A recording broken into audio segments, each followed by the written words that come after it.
Sono Bujoyo, kembali lagi bersama acara sharing session kali ini bersama narasumber kita hari ini yaitu Ibu Jaruni. Selamat pagi Ibu. Selamat pagi, salam sehat bahagia, salam budaya, salam museum gitu ya. Oh iya, kita salam sahabat museum dulu Bu ya. Onje, monggo. Jadi salam sahabat museum, museum di hatiku. Onje, ya. Jadi, salam sahabat museum.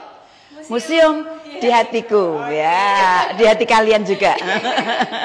Oke Bu, hari ini kita membahas eksistensi wayang orang dalam gempuran dunia modern ini. Tapi sebelumnya karena saya, terutama saya merasa wayang orang itu saya kurang tahu nih Bu. Nah, kriteria wayang orang itu seperti apa Bu? Apakah berbeda dengan wayang kulit atau bagaimana?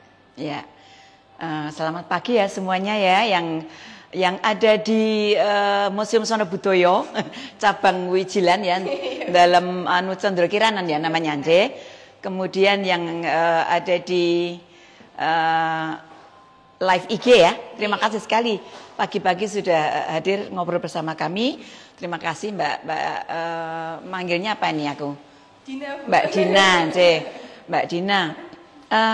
Begini, di dalam pustaka-pustaka yang kami baca ya, itu memang yang disebut wayang wong atau wayang orang ya.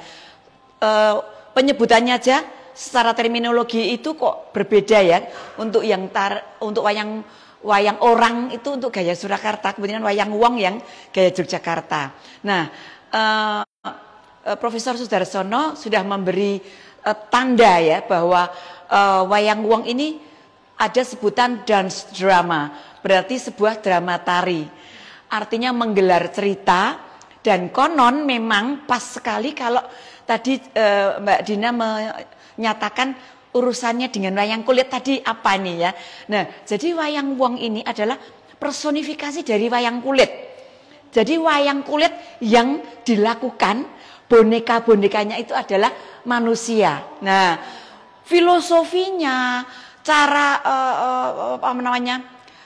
cara pemaparan, kemudian bahkan urutan gendingnya memakai patet berapa dan sebagainya itu sama persis dengan wayang kulit. Gitu filosofinya ya. Awal, tengah dan akhir. Patet 6 songo menyuro, gending-gending yang diambil sama seperti itu ya.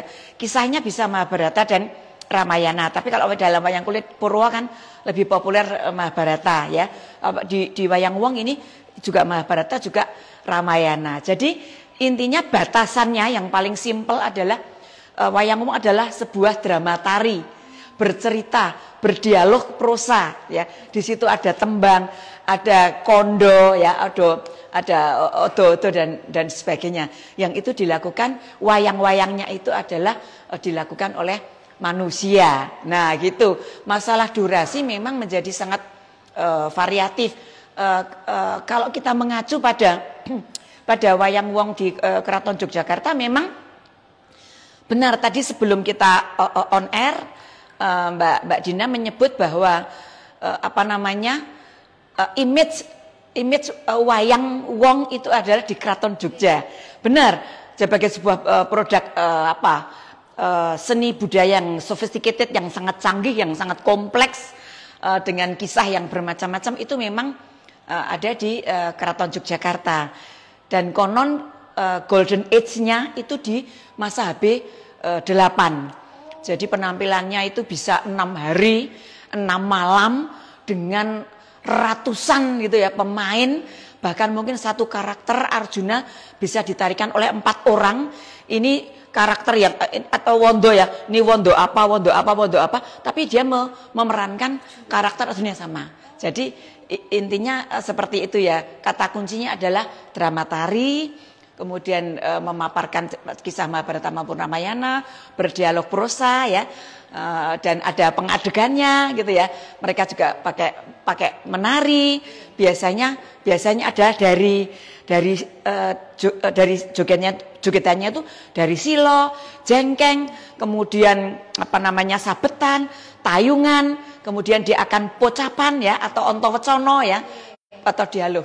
Nah, itu seperti itu sudah terbayang ya. Jadi mirip seperti wayang kulit itu, bahkan penggawangannya, posisi simpingannya, kalau wayang kan disimping ya, Disimping, dan itu kan simpingnya kan tidak asal meletakkan ya, tapi simpingnya itu kan simbolis. Kalau tokoh-tokoh yang akan menang nanti itu berada di sebelah kanan penonton, yang kiri itu nanti yang akan kalah gitu loh. Misalnya seperti itu, buto-buto sing jahat gitu, itu ada di yang akan kalah. Misalnya seperti itu, sampai ke filosofinya seperti itu. Gimana? Kira-kira terbayang nggak? Ya, bayang ya. Wayang wongnya ini nembang sendiri atau tidak ada kewajiban nembang. Justru kalau kalau drama tari yang dialognya tembang nanti akan menjadi jenis kesenian yang lain lagi yang disebut Langendrian atau Langen Mondrowanoro. Itu berada di luar keraton. Dan supaya tidak menyamai keraton, menarinya dengan cara jengkeng. Semua adegan jengkeng, tidak ada yang berdiri dan berdialog dengan tembang. Itu namanya Langen Mondrowanoro. Nah, itu tadi makanya berbagai kalau Prof Dar bilang ngendiko genre atau sekarang namanya genre gitu ya, ada genre atau ada. Nah, itu kan katanya Perancis atau bahasa mana, genre. Ada berbagai macam genre wayang, ada genre ada genre Langen Mondrowanoro ya. Itu berdialog dengan tembang. Kalau ini berdialog dengan prosa. Dan nanti ada pemaus kondo, ada yang menyiapkan katakanlah serat kondo itu adalah untuk memonitor setiap adegannya. Nanti ada pemaus kondo sendiri yang ada kalau ada di keraton. Nah, itu konon memang dalam catatan-catatan terutama disertasinya Raden Mas Sudarsono itu the golden age-nya itu di HB8. Itu benar-benar sangat spektakuler. Kemudian penarinya banyak sekali dan itu dinikmati berhari-hari. Dan itu spesial tempatnya kalau di keraton bukan di pendopo, tapi di Tratak Bangsal Kencono. Nah, itu dalam disertasinya Dr. Prof Dar itu ya, itu pertunjukannya tidak sekedar hiburan. Kalau hiburan nanti wayang wongnya itu akan pentasnya di Sri Manganti. Tapi kalau untuk special ritual kenegaraan Ngayogyakarta itu berada di Tratak Bangsal Kencono. Itu unik sekali. Tratak Persa ya. Tratak, jadi ini bangsalnya, Bangsal Kencono. Pernah toh masuk ke keraton? Awas kalau belum pernah. Kalau duta museum belum pernah, jiwit. Jiwit. Nah, begitu masuk kemudian itu kan ada Sri Manganti. Nah, ada Trajumas, masuk lagi kanan ada gedung Jene, sebelah selatannya rada ke timur itu. Nanti kalau ke Bablas itu sampai ke Kasatrian toh. Nah, yang di ini kan ada kayak kunjungan nah itu di Tratak itu. Di Tratak itu tempat pementasan. Memang nah, harus di situ. Dan kemudian Sultan itu lenggah diulang di Tratak di Bangsal Kencononya itu lenggah menghadap ke matahari. Nah, itu kayak memang menjadi ritual dan pentasnya ada di Tratak. Nah, itu saya kecelepretan cerita bapak saya dulu ngendiko kalau yang nonton itu untuk rakyat jelatanya itu kalau nonton itu bawa lidi. Jadi kayak tiketnya tuh lidi. Lidinya kemudian kalau digabung itu kemudian untuk menyapu tempat yang kotor di keraton itu mereka duduk di wedi. Mereka duduk di wedi dengan sangat hikmat. Lihat wayang itu diam tenang, tidak ada, makanya tidak ada sound system. Itu pocapannya, dialognya tuh terdengar karena mereka sangat diam. Enggak, kalau sekarang kan mungkin enggak ya. Kalau nonton kemudian pada ngobrol sendiri atau kemudian bawa handphone, motret-motret dan sebagainya. Dulu pokoknya datang taat, masuknya pakai lidi, katanya seperti itu. Itu kisahnya. Khidmat itu, tenang, pokoknya masuk, nggak ada yang bicara sedikit pun sehingga pocapan itu terdengar sangat indah dan ya suasana sangat berbeda ya. Seperti itu, ini juga berbeda gitu. Ya. Selanjutnya dalam modernisasi ini apakah ada adaptasi Bu mengenai wayang wong ini sendiri di publik? Bisa diperjelas tadi pertanyaannya? Jadi wayang wong ini ini kan sudah aja lama nih Bu. Pastikan ada adaptasi karena dunia modern ini kan semakin mengikis. Apakah ada pembaruan di wayang wong atau tetap dengan originalitas yang ada? Tentu tidak. Sebuah, kalau istilahnya James Braden itu theater atau seni pertunjukan, itu sangat dipengaruhi oleh jiwa zaman. Jadi kemegahan yang saya cuplikan kisahnya tadi akan sulit sekali terulang, gitu ya. Akan sulit sekali terulang karena setiap zaman beda sekali sosial masyarakatnya. Situasinya sangat beda. Posisi keraton pada zaman dulu ada posisi dijajah Belanda dan sebagainya. Situasinya sangat beda. Nah, alhamdulillah, puji Tuhan, saya bisa mengupdate berita tentang wayang wong di Keraton Yogyakarta ini. Kebetulan sekali di tahun 2021 itu saya dilibatkan didawi, katakanlah begitu ya, didawi oleh KHP Krido Mardowo Keraton Yogyakarta untuk terlibat dalam wayang wong. Kayaknya menjadi jawaban dari apa yang tadi disampaikan oleh Mbak Dina.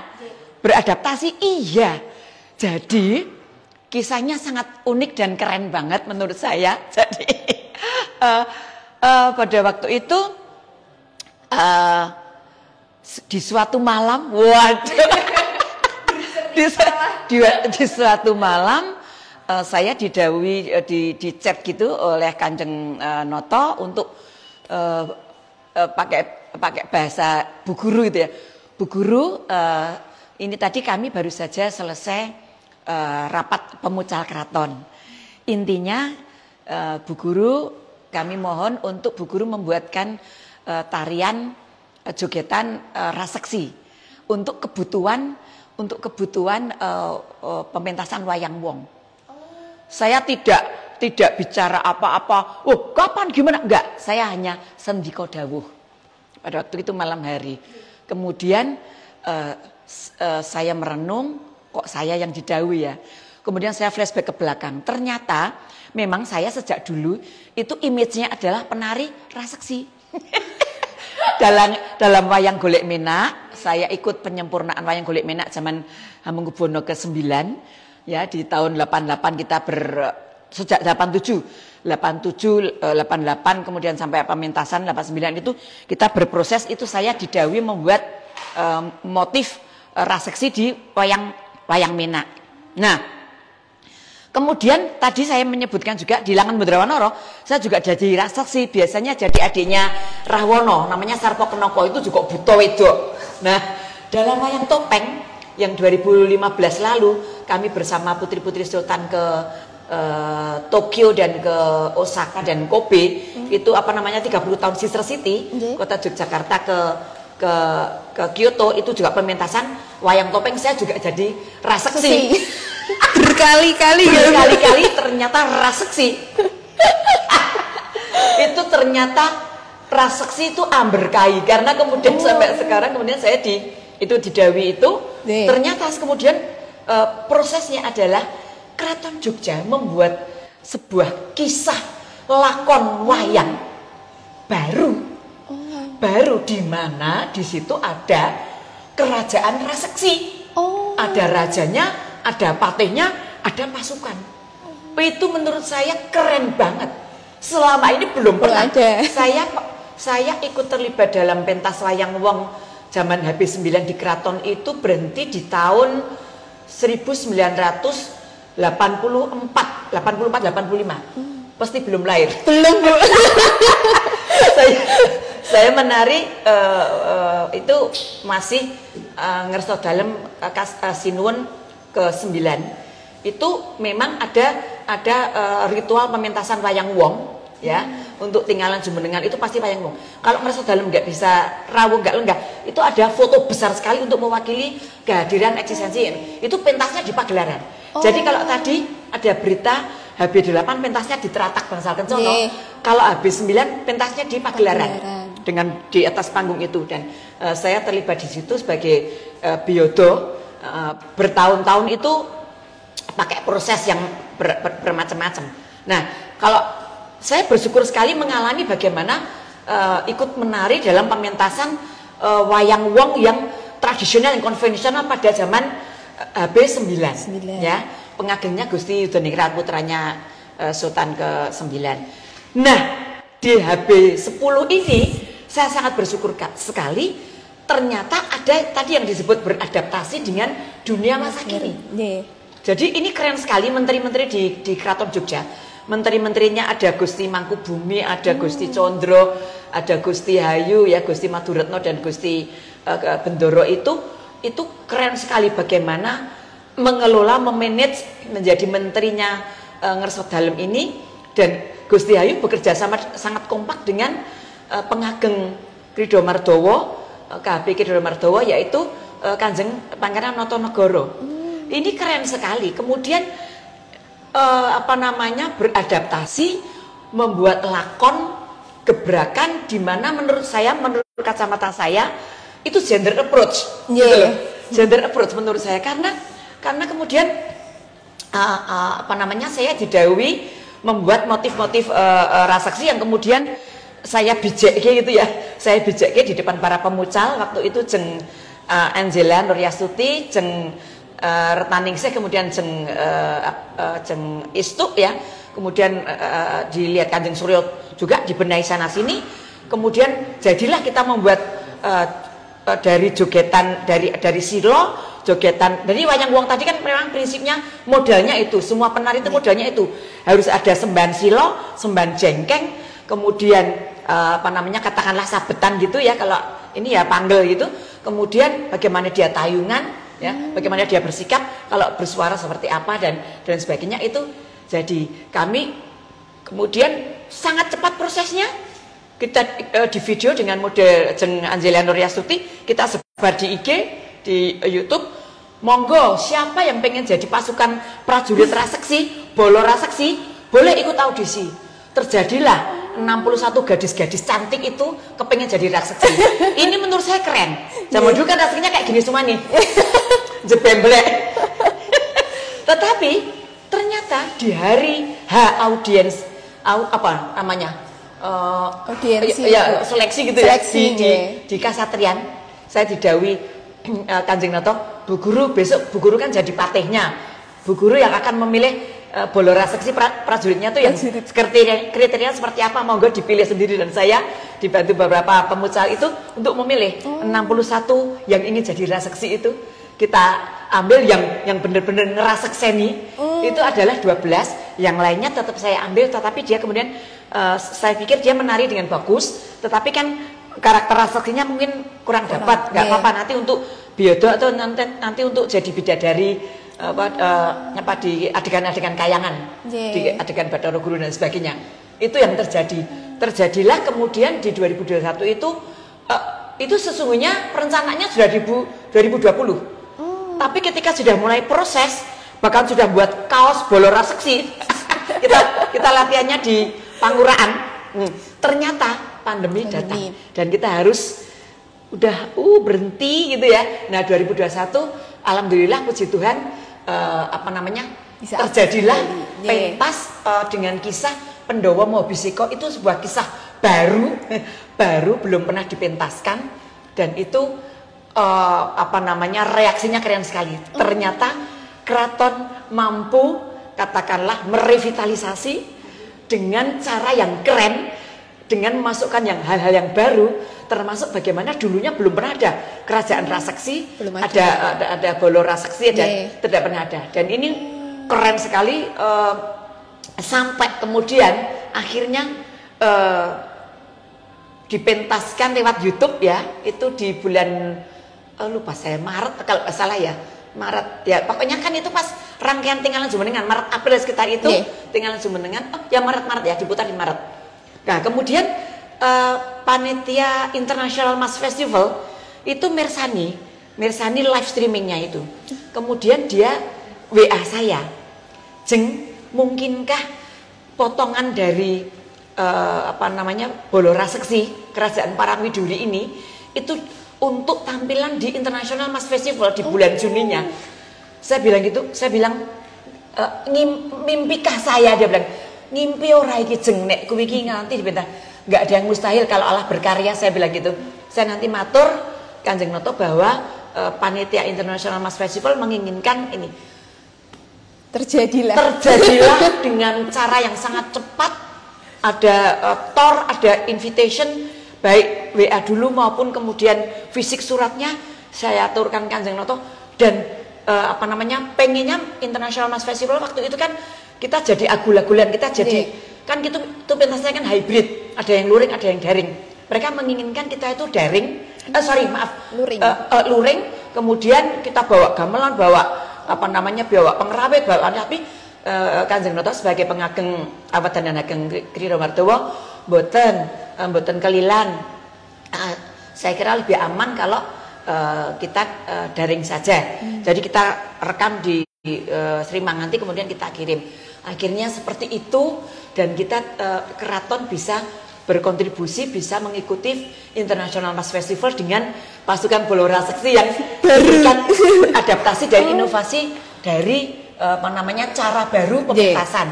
Dari cara pertunjukannya sudah sangat, durasinya dibuat pendek dengan naskah yang baru, dengan dinamika yang menarik.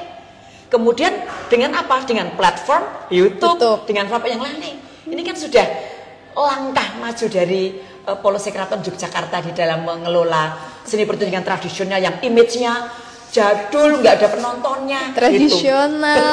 Gitu. Betul itu. Kemudian satu lagi yang bisa saya sampaikan pada saat Catur Sagotro. Catur Sagotro itu pementasan 4 keraton. Ada Kasultanan, Kasunanan, Mangkunegaran, kemudian Pakualaman. Itu juga pementasannya juga yang image-nya tari-tarian keraton itu berdurasi lama, kemudian ngelemet, nggak menarik. Itu di 2019 ya, itu keren sekali di pagelaran keraton. Pentas 4 keraton ini, 4 catur yang disebut pentas Catur Sagotro ini keren sekali. Mereka ternyata mungkin saling mempengaruhi ya, terutama Keraton Jogja yang kayak jadi pionir untuk pembaharuan bagaimana image keraton itu di masa kini, supaya kemudian anak muda milenial ini tertarik, jatuh cinta, dan juga mengapresiasi. Itu keren sekali. Sesungguhnya Keraton Yogyakarta memulainya dengan cara apa? Flash mob. Flash mob, saya kira semuanya tahu ya, teman-teman yang ada di Instagram, juga yang ada di sini. Halo, ini teman-teman sahabat museum.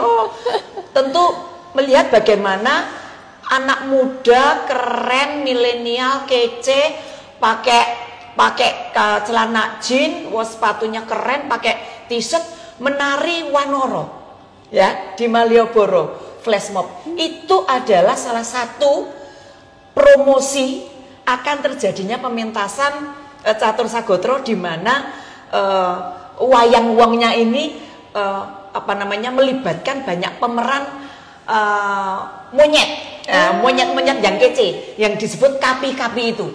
Ya, dan disebut kapi-kapi itu. Mereka tampil dengan sangat keren. Nah, promote dengan flash mob itu kan influence-nya keren banget ini. Ya, keraton influence, dan semuanya sampai mungkin ABRI, AU dan sebagainya tuh menari raseksi, menari ketek itu tadi ya, kapi-kapi itu dan sebagainya. Nah, kemudian berimbas ketika ada Catur Sagotro yang biasanya antusias penontonnya tuh tidak heboh. Itu heboh.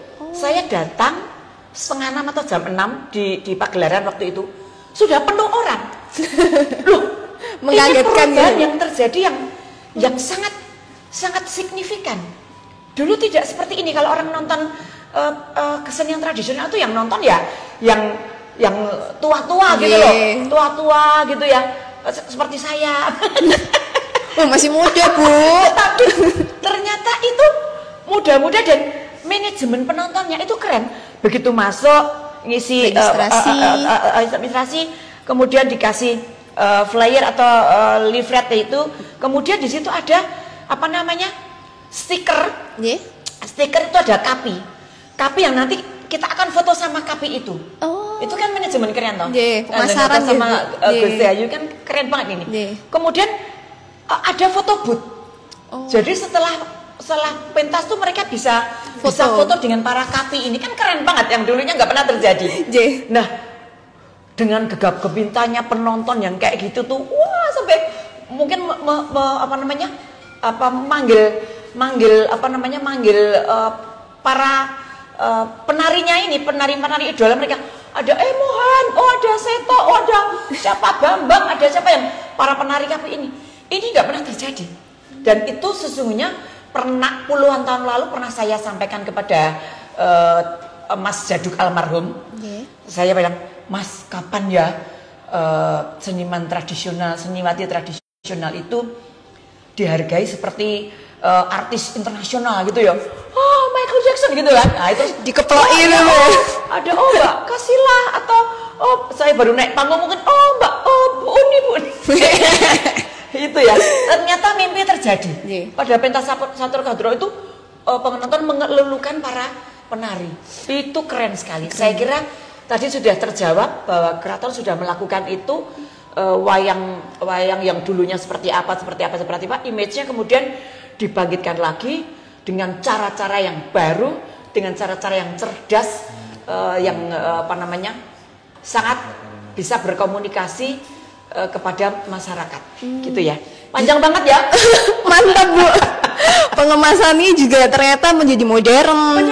Dari pengemasan kebudayaannya, keseniannya. Bisa ditonton luring, bisa ditonton daring. Jadi menyeluruh ya, Bu, hanya rakyat yang dari Jogja aja. Bisa diinget ya. Bisa diinget, bisa dilihat lagi. Sahabat Sono Bujoyo juga bisa menonton wayang wong ini ada di YouTube, di channel YouTube Keraton Jogja. Nah, di Sono Bujoyo juga ada, Bu. Ada. Jadi teman sahabat Sono Bujoyo juga bisa menontonnya di Museum Sono Bujoyo yang bisa dilihat di jadwalnya di Instagram @sonobujoyo. Jadi mendekat ke kita ya, Bu ya.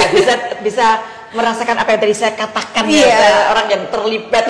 Ya benar, jadi kita sebagai anak muda juga ternyata bisa terlibat dengan itu ya, Bu ya. Ada ini mungkin kisah rahasia ya. Jadi kan ini syutingnya kan di akhir Februari yang kemudian akan yang ditampilkan di bulan Maret, yang Pendowo Bisiko itu. Nah, usai dari pementasan itu kan saya ditimbali untuk podcast Putri Kedaton, Putri Keraton. Nah, kemudian ketika malamnya taping wayang wong, paginya saya jumpa Gusti Hayu. Nah, Gusti Hayu itu ngendiko yang itu mengejutkan saya dan bikin saya ketawa karena gini, Mbak Uni, itu tadi malam itu saya melihat melihat taping wayang wong. Saya maunya tuh cuma mungkin lihat depannya aja deh. Bayangan saya 2 jam kan panjang sekali gitu ya. Tapi ternyata beliau mirsaninya tuh nggak sadar sampai 2 jam. Kemudian dia tertarik sekali. Saya tertarik sekali dengan raseksi, prajurit raseksi. Dan saya mau matur ngerso dalem bahwa saya sudah tidak pantas untuk menari budaya serimpi dengan situasi saya. Kayaknya saya pengen latihan tari raseksi, Mbak. Besok saya akan menari raseksi. Saya tahu, wah, jelas nggak kelilan, nggak boleh saya mau dari Putri Sultan. Tapi itu celetukan. Seperti itu. Tadi kan Ibu sempat bilang nih, kalau ternyata wayang wong itu juga memiliki suatu kekhidmatan nih. Nah, modernisasi ini kan pasti terjadi beberapa perubahan, terutama tadi Ibu bilang ditampilkan di YouTube. Nah, itu apakah tidak menyalahi pakem dari wayang wong sendiri, Bu, kalau bisa ditampilkan secara modern seperti itu? Tentu tidak, karena sejak dulu itu dalam catatan beberapa buku yang saya baca, itu memang ada 2 fungsi. Yang satu untuk hiburan, misalnya ada tamu ya, sama-sama menampilkan wayang wong, ya. Itu wayang wong yang ditampilkan di Srimang nanti itu untuk nyuguh tamu, untuk nyugoto tamu. Tapi kalau wayang wong yang ditampilkan di Teratak itu adalah untuk yang ritual kenegaraan di Keraton Jogja. Jadi sudah ada perbedaannya. Iya.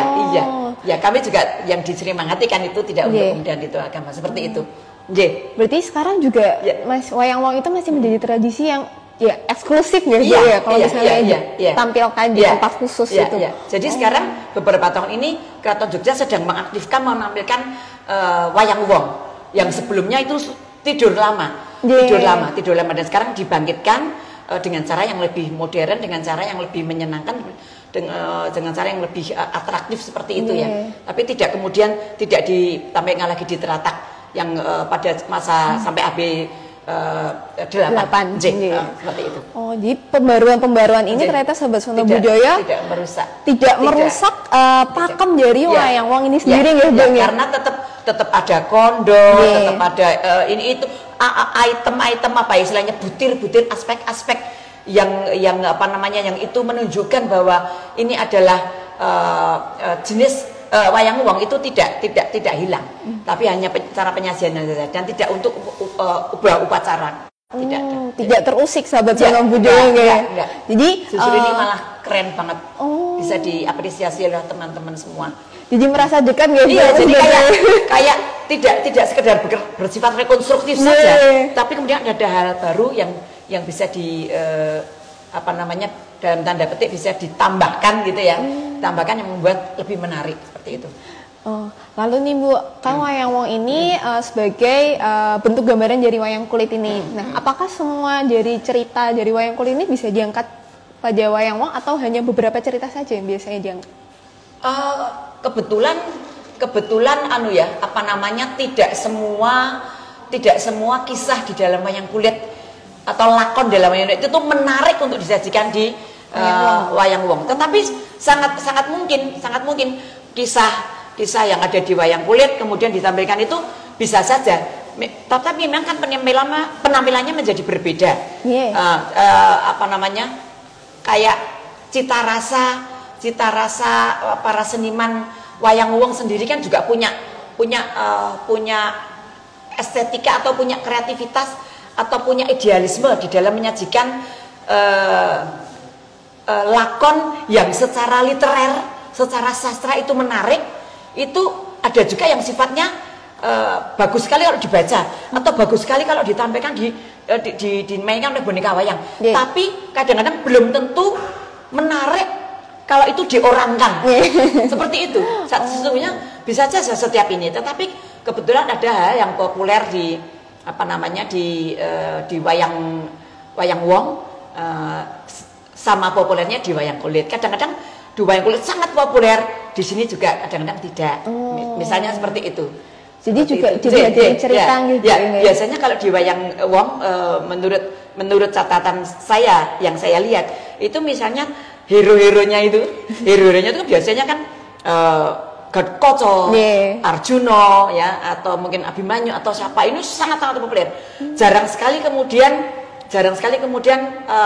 misalnya seperti Togog apa Semar apa itu jarang. Itu yang populer di wayang kulit misalnya.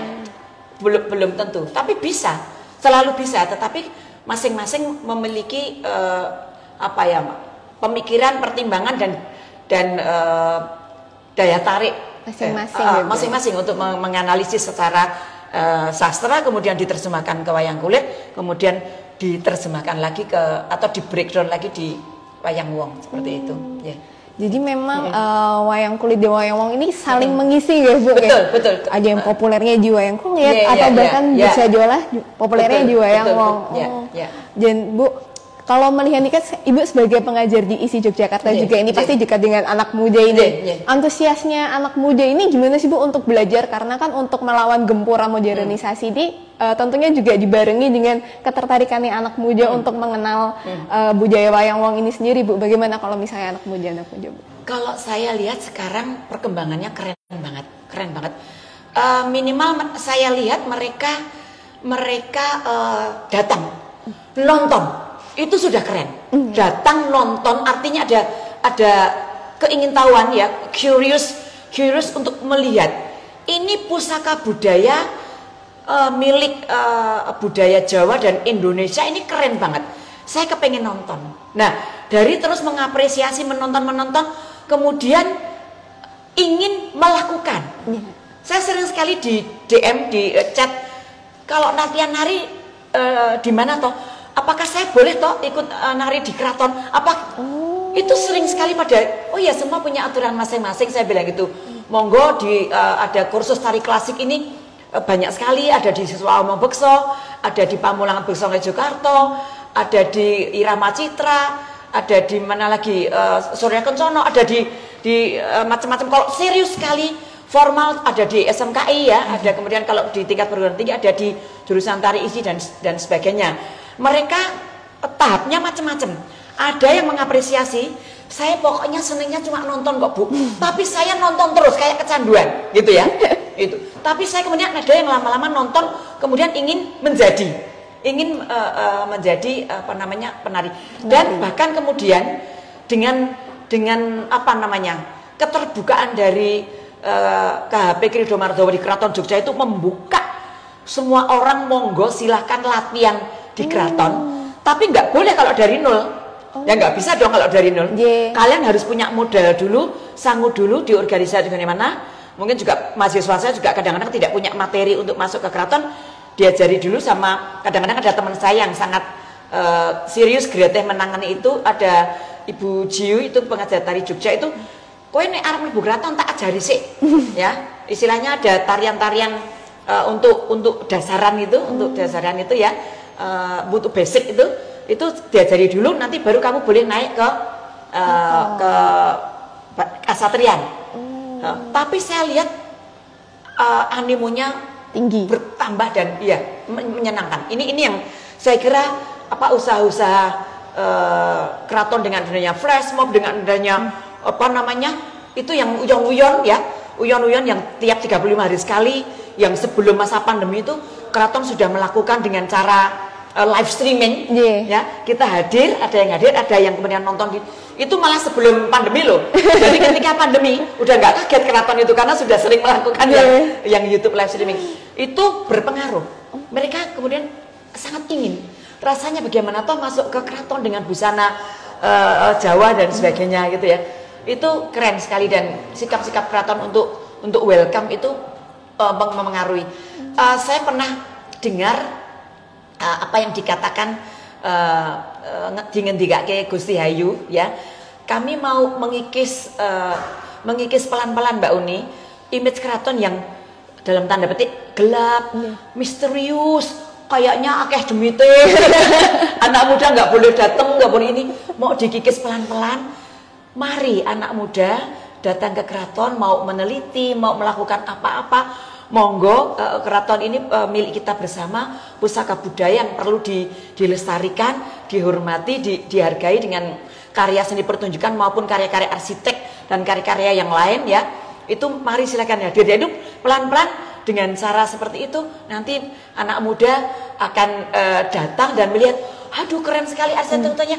Saya merasakan masuk ke kalau di acara uyon-uyon ya yang di malam hari, semua orang berbusana Jawa, saya merinding nih ngomong kami, berbusana Jawa dengan welcome drinknya itu minuman zaman dulu, bir Jawa dan sebagainya, camilannya juga tradisional. Itu kita kayak dibawa kembali ke masa lalu. Terus nanti ada sedikit welcome speech dari Kanjeng Noto, kemudian kita satu persatu akan masuk, dikasih tahu toto corone kok nek munggah pendopo seperti apa, lampah pocong, laku dodok, sembah, kemudian duduk silo, nggak boleh usrak. Bersani apa itu uyon-uyon diulung sampai jam 12 malam ya, jam 9 masuk. Kalau motor nggak boleh gini-gini, harus gini-gini. Boleh di situ kalau mau pipis boleh nanti, tapi harus gendingnya selesai dulu. Itu kita kayak kembali ke masa lalu. Dan ngesok dalam juga sering lenggah, tiba-tiba lenggah kemudian ya di sebelah pintu gerbang kasatrian itu tiba-tiba kadang-kadang lenggah dengan Gusti Mangku dan sebagainya. Itu Jogja tuh keren, istimewa banget. Ada rajanya, ada seni pertunjukan yang kayak gitu, keren. Makanya itu mereka tuh sudah pelan-pelan untuk mengenal, mengapresiasi dan senang sekali, menyenangkan sekali, dream come true bener. Akhirnya mimpi-mimpi yang begini juga terwujud. Iya, jadi anak muda tuh pada ini. Lalu Kapan nih Bu pertunjukan wayang wong ini mulai dapat ditonton di luar keraton? Oh, di luar keraton malahan? Atau memang di keraton sendiri udah? Oh, silakan. Maksudnya apakah yang memproduksi sebuah organisasi gitu? Iya Bu. Oh, kalau itu berkaitan dengan Gusti Tejo ya. Gusti Tejo seorang pangeran yang kemudian kayak mendirikan dalam tanda petik paguyuban tari yang di dalam Tejo Kusuman itu. Nah, organisasi kok bisa lalu tuh namanya Krida Beksa Wiromo ya, namanya Krida Beksa Wiromo. Nah, organisasi itulah yang kemudian membawa kesenian khususnya kesenian tari keluar dari keraton. Terjadilah sebuah organisasi baru.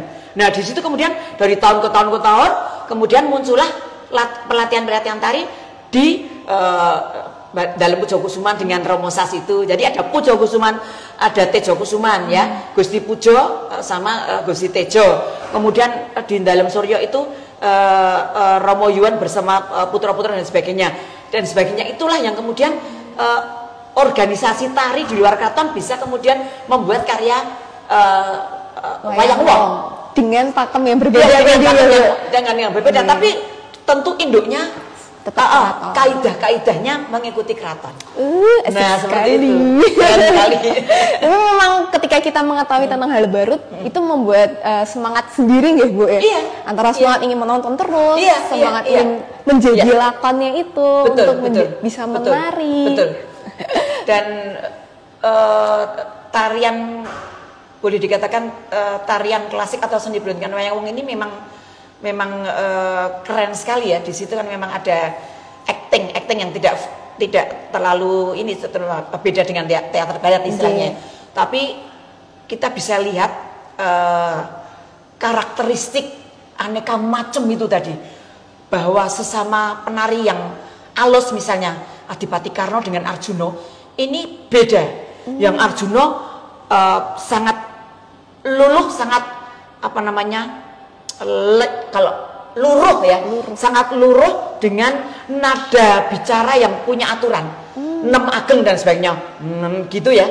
Kemudian yang Karno ini agak sedikit tinggi dan karakteristik jogetannya juga beda. Kemudian ini nanti ada Sombo beda lagi. Kemudian Gadot Koco sama-sama kambeng, kambengnya Anoman itu kambeng ketek, Bimo itu kambengnya Bimo. Itu ngeri sekali, karakteristiknya tuh banyak sekali. Ada yang buto, ada yang binatang, ada yang Srikandi, yang Sembodro. Itu aneka macam, dan mungkin itu bisa kita lihat dalam kehidupan sehari-hari ya. Aneka manusia itu aneka ragaman. Kayaknya mungkin aku Srikandi ya, yang cantas, yang ini. Wah, kalau ini kok halus, incian, kayak yang Sembodro ya. Jadi ketika kita melihat sebuah pertunjukan wayang, itu kita lihat tontonan, tapi di situ ada tatanan. Bagaimana Toto Kromo, orang yang lebih tua ketika berbicara itu ada bahasa yang berbeda-beda. Ya, kemudian di situ ada tuntunan bahwa nanti hal yang baik pasti menang dan sebagainya. Itu sangat ditamputi kayak gitu ya. Jadi kemudian ada tatanan, ada tontonan, ada tuntunan.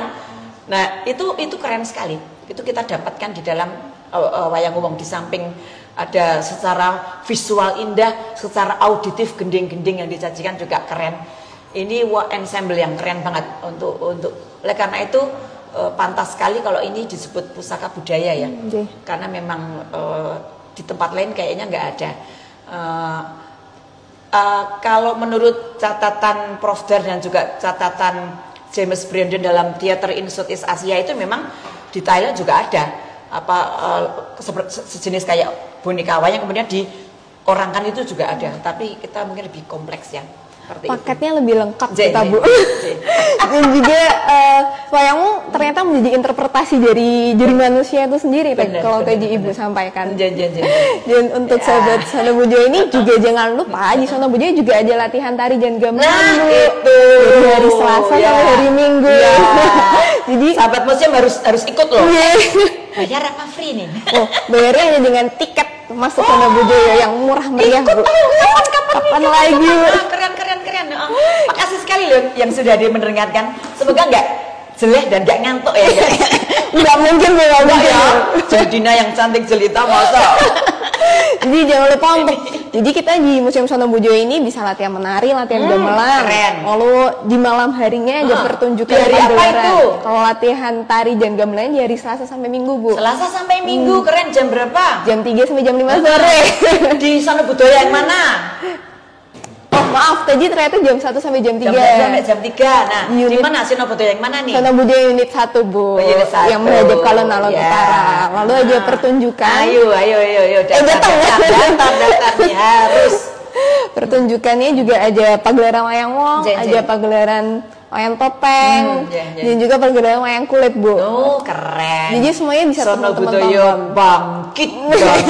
bangkit gitu ya. Untuk akhirnya lebih bisa mengenalkan kebudayaan kita ke anak-anak muda nih, Betul. Bu. Harus begitu. Ya harus kan, begitu, karena harus penerusnya begitu. juga ternyata kita ini beberapa gitu. puluh tahun yang lalu memang image Sono Budoyo kan ini ya sepi, tua, mungkin kalau masuk banyak jamur gitu ya, nggak gairah ya. Tapi luar biasa nih, kreativitasnya. Semangat Sono Budoyo. Oke, jadi kalau menurut Ibu sendiri nih, sebelumnya tuh ada kekhawatiran apa yang akhirnya nyentil Bu Uni ini, waduh ternyata harus bergerak nih, misalnya sebagai wayang wong nih harus juga bisa menjadi selebritas di antara kita sendiri, nggak kalah dengan aktor-aktor di luar sana, Bu. Apa ya?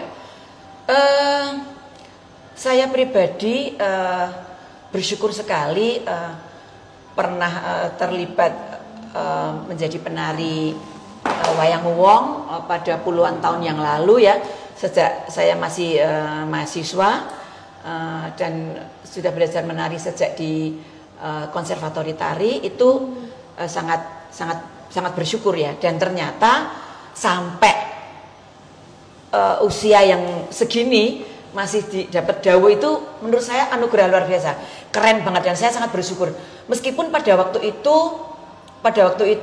saya sempat ragu dengan kondisi saya yang berkulit hitam, rambutnya jewiwik, irungnya pesek, ireng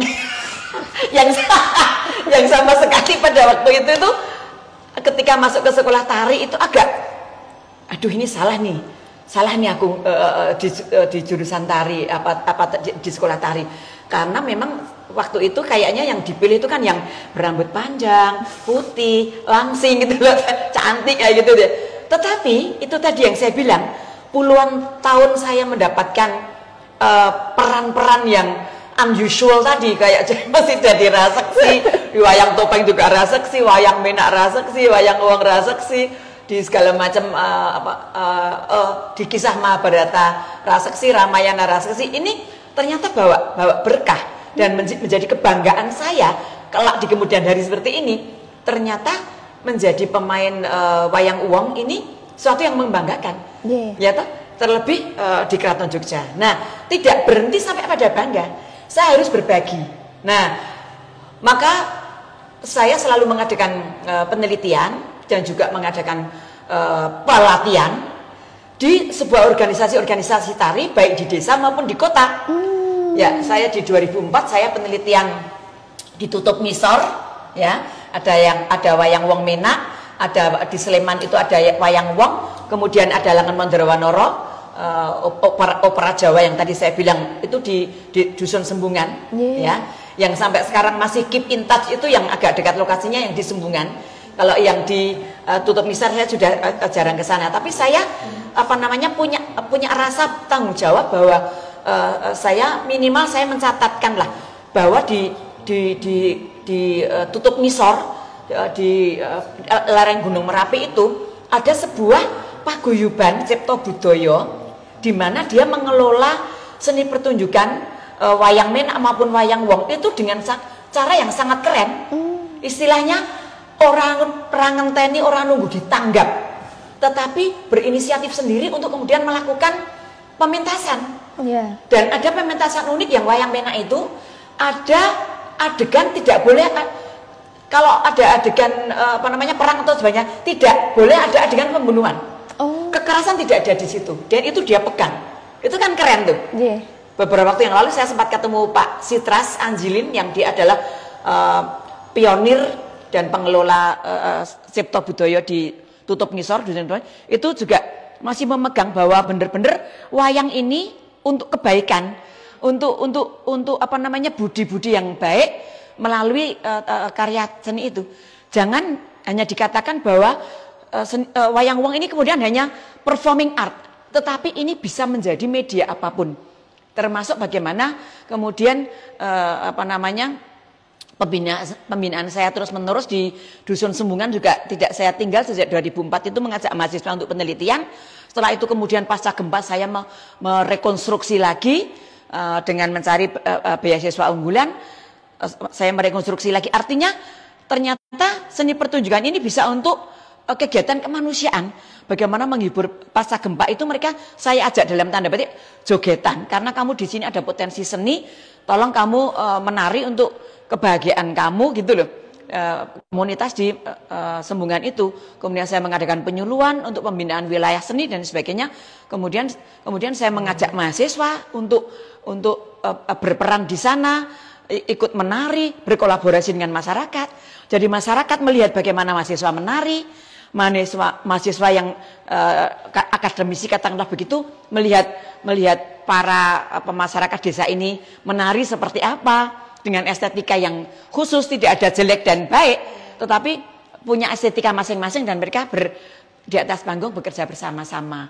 Jadi seperti itu luasnya bahwa seni pertunjukan tidak sekedar kemudian eksklusif berkaitan dengan pemanggungan, tari, enggak. Tapi bagaimana untuk ini apa namanya hubungannya dengan kemanusiaan.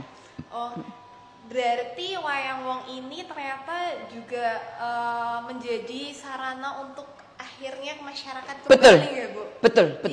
Tidak ada jarak, sebenarnya tidak ada jarak. Tidak. Jadi benar. Jadi justru kita manfaatkan melalui seni ini, seni perekat antar bangsa, seni perekat antar agama ya, seni menembus batas apapun. Ini keren karena saya benar-benar merasakan bahwa apa namanya melalui seni ya, khususnya bidang saya seni tari, ini kita bisa bergaul dengan siapa saja kok. Saya pernah ke sebuah pulau di Portugal namanya Praia de Victoria ya. Itu melalui tiket tari saya bisa sampai ke sana, bisa menari bersama tanpa mengetahui kowe agamane opo, kulite warnane opo, bahasanya seperti apa, tapi seni menembus batas antar bangsa.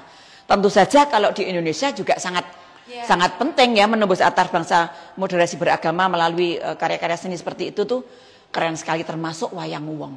Kita sangat bersyukur ya di Indonesia dan terutama di Yogyakarta ini punya pusaka budaya istimewa ya. Oke, waduh asik sekali teman-teman saat ini. Bagaimana? Sudah menggugah atau sangat menggugah? Jangan tegang loh ya. Ibu mungkin berapi-api ya. Serius tapi kita sampaikan dengan santai. Tapi ini hal yang penting loh. Bener. Jadi untuk sahabat Sono Bujoyo ini juga ternyata rasa kepenasarannya sahabat Sono Bujoyo ini ternyata juga akhirnya dengan kebudayaan itu juga penting ya Bu. Karena kita seperti tadi kalau misalnya kita mengenal lalu kita ingin belajar itu ternyata kita juga telah melestarikan kebudayaan kita sendiri. Betul. Mengapresiasi seperti itu. Mengapresiasi dari apapun itu bentuknya, itu juga ternyata salah satu hal untuk melestarikan kebudayaan kita. Betul.